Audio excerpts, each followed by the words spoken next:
સુરેન્દ્રનગરમાં મકર સંક્રાંતિના તહેવારને લઈને સુરેન્દ્રનગર તેમજ વઢવાણની બજારોમાં પુષ્કળ પ્રમાણમાં કાળી શેરડીનું આગમન થયું છે। પતંગ રસિયાઓ આ ઉત્સવ દરમિયાન ઊંધિયું, બોરા, મમરાના લાડવાનો સ્વાદ તો માણતા જ હોય છે, પણ આખા વર્ષ દરમિયાન ઉત્તરાયણના તહેવારમાં વધુ શેરડી ખાવાની પરંપરા હોય છે, જેને લઈને શહેરની બજારોમાં શેરડી વધારે જોવા મળતી હોય છે।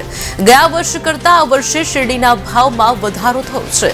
વેપારીઓમાં ક્યાંક મંદી તો ક્યાંક તેજીનો માહોલ જોવા મળ્યો છે।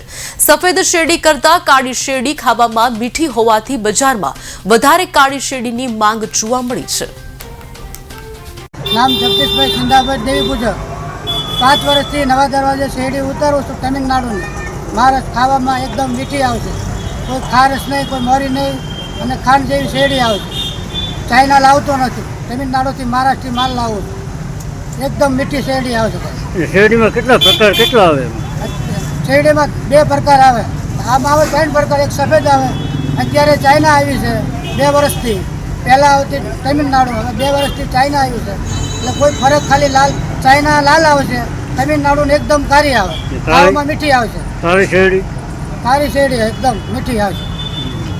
અને વિરોધભાઈ છે, 4 વર્ષથી અમે આ શેરડીનો ધંધો કરી અને હમણાં સફેદ શેરડી હાલીને બી આ કાળી શેરડી હાલે મહારાષ્ટ્રની, અને ખાવામાં મીઠીને ખૂબ સારી આવે। હું ઘણી ઉતરીએ આપણા સુરેન્દ્રનગરમાં, પણ આમ બજારમાં મંદી દેખાડે, એવું ખાસ કાંઈ છે નહીં, પણ છતાંય હાલે છે ખરા આ ભાવમાં। ભાવમાં ગયા વર્ષ કરતાં કેટલો આ વખતે વધારો? વધારો 100 રૂપિયાનો વધારો છે ગયા વર્ષે। અને ખાવામાં કઈ સારી શેરડી? ખાવામાં કાળી જ શેરડી સારી આવે, ઓલી સફેદ ઓછી આવે, કડક આવે ને મોરી આવે, આના જેવી ન આવે મીઠાશ। 4 વર્ષથી ઘરાક અહીંથી ને લઈ જાય, અને અમે 4 વર્ષથી આ જ દેવી। મીઠાશમાં સારી આવે ને ખાવામાં પોચી આવે।